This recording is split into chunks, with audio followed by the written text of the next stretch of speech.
Hello, welcome to my video for my final major project. In this video, I will be talking about the change in Sonic's animation in some of his 3D games. I won't be talking about all of his 3D games as that will take a very long time, so I've chosen a select few that I believe show the biggest change between games. I hope you all enjoy, and let's get started.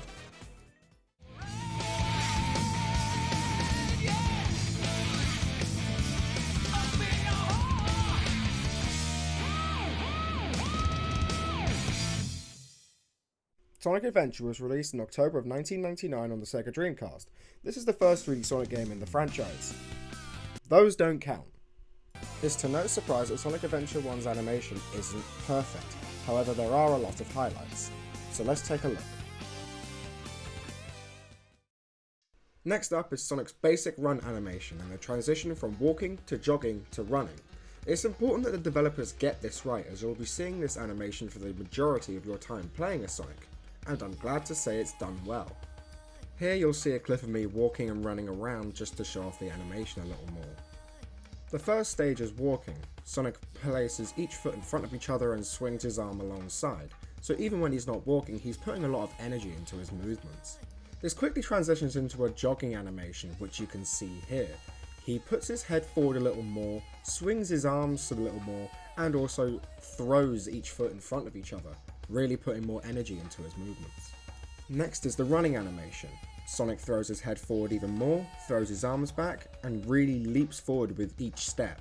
If you look closely, you can notice quite a lot of bounciness to his movements.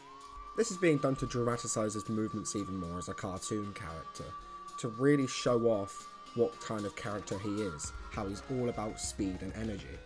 The animation is great. There's only one nitpick I have of this animation, and that's when you first start running in game. It looks like Sonic tries to do the walking to jogging to running animation very quickly. Now because of this, it almost looks like he's going to trip over his own feet. But looking at the animations one by one, they're all great. Each animation really sells the character and who Sonic is, with all the energy he's putting in and the bounciness to his movements. Although there is one more running animation that needs to be talked about, which is the full tilt run, when Sonic is going his top speed in game. This doesn't happen as often as the regular running animation, as it does require a lot of momentum and speed. The easiest way to see this is in the first level when you're being chased across the bridge. During the full tilt run, Sonic throws his head even further forward, throws his arms even further back, and the bounciness from his original run is pretty much gone. Now the reason for this animation almost completely removing the bouncy energy from Sonic's run before is because this animation is played very quickly. If they kept this, the bounciness would almost become like strobe noise. So in order to see the character more clearly and potentially not hurt the player's eyes, they made it so that Sonic stays almost completely still while running this fast. Also, if you look closely, you may see how his feet almost stretch in a very abnormal way. Now when seeing this slowed down, it does look very weird and look very bad. However, because this animation is played so fast, it's used to further dramatise how fast he's running, like his feet are becoming a blur like the original game. Now, on to the next game. Talk about low-budget flights, no food or movies. I'm out of here. I like running better.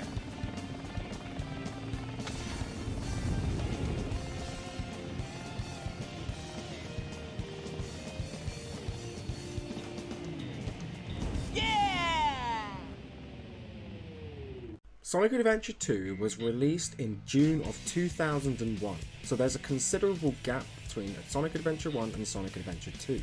Even though this is just a sequel to the Adventure series, there's a lot of change that has gone into this game from the 3-year gap.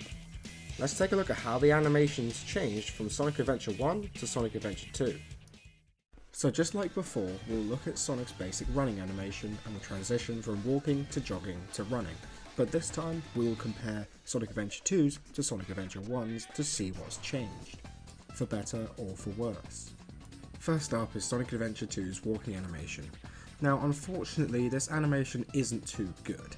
There's a lot of foot sliding if you look very closely, where Sonic is moving without even putting his foot down. While walking, he looks very weightless, like he's on another planet. But there are good things about this animation. As you can clearly see, there is a lot of bounciness to his movements. The swinging of his arms and his head movement is still over dramatized, which is great. Next is the jogging animation. Now the player won't see this as much as it's not as prominent as it is in Sonic Adventure 1. But as you can see here, the bounciness of Sonic's head increases, and each foot is being thrown a lot further forward. With this animation, the distance that Sonic is travelling with each step makes more sense. Next is Sonic's full speed run. Now the reason I haven't gone into a run animation before the full speed run is because they're essentially the same, one is just played faster than the other. Looking at this animation being slowed down, it's great. Each spine is jumping up and down with each step, each foot is being thrown forward into a powerful leap, and if you look closely his body will move along with each step.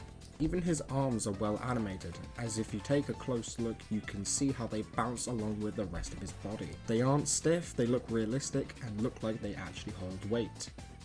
However, if you remember just a little while ago when I mentioned if the full tilt run in Sonic Adventure 1 kept the bounciness energy from the rest of his running animations, that it would look like stroby noise. Unfortunately, all the praises I just gave to the running animation in Sonic Adventure 2 is about to disappear. Now looking at this animation in its regular speed, it looks very messy. The animation is playing far too quickly for the player to make sense of anything. There's no stretching of the feet or any kind of cartoony animation for this cartoony character, and so because of this, the whole animation suffers. Let's move on to the comparison so we can really see the change that has happened between these two games. I'll be putting a video side by side of each game's walking, jogging, and running animations. I feel that although in some places each game has flaws, it really shows the change in how far technology has advanced since those 3 years. First of all, the walking animation. When looking at these two animations side by side, the foot slide from Sonic Adventure 2 becomes a lot more obvious. The change that we can see here is that Sonic in Sonic Adventure 1 is placing each foot in front of each other and walking relatively normally, whereas in Sonic Adventure 2, the feet are sliding a lot more, which makes Sonic feel weightless. In Sonic Adventure 1, it looks like each step is taking a lot of effort, however in Sonic Adventure 2, it almost looks like he's walking on ice. Now for the jogging animation. The jogging animation is the most similar. The only real difference we can see here is that Sonic Adventure 2's animations are a little more bouncy. Other than that, these animations are much the same. And finally, the full tilt run animations. The biggest difference that we can see here is that in Sonic Adventure 1, almost all bouncy energy is removed, whereas in Sonic Adventure 2, that bouncy energy was kept. This shows a very obvious change of one animation showing more energy and effort being put in, and the other one showing less. However, this would have a knock-on effect when playing the game. In Sonic Adventure 2, when the animation was playing at its regular speed, Sonic would be playing his animation so quickly to the point where he looks like he's just vibrating.